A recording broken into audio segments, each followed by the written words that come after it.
నీకు పెద్దాయన కథ చెప్పుతాను జర్ర ఇందురాయే సిన్ని బిడ్డ కేసీఆర్ తాత కథ ఇనుకుంటా బుక్కెడు దిందురాయే పప్పేసి పువ్వేసి పోరాట యోధుని త్యాగాల గోరు ముద్దలు పెట్టుత బిడ్డ నీకు పెద్దాయన కథ చెప్పుతాను జర్ర ఇందురాయే సిన్ని బిడ్డ కేసీఆర్ తాత కథ ఇనుకుంటా బుక్కెడు దిందురాయే.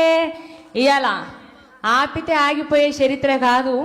ప్రతి గల్లీ, ప్రతి పల్లె, ప్రతి జిల్లా, తెలంగాణ రాష్ట్రం అంతా కోరుకుంటున్న ఏకైక పేరు ఏంటిదండి? గట్టిగా చెప్పాలి, గట్టిగా చెప్పాలి. ఎవరు కావాలి, ఎవరు రావాలి? ప్రతి పల్లె ఎవరిని కోరుకుంటుంది? అందుకే అంటున్నాం, చెరిపితే చెరిగిపోయేది కాదు చరిత్ర, ఆపితే ఆగిపోయేది కాదు. ఎంతసేపు తుమ్మితే అయిపోతుంది 2 సంవత్సరాలు నాకు తెలిసి, గట్టిగా తుమ్మితే.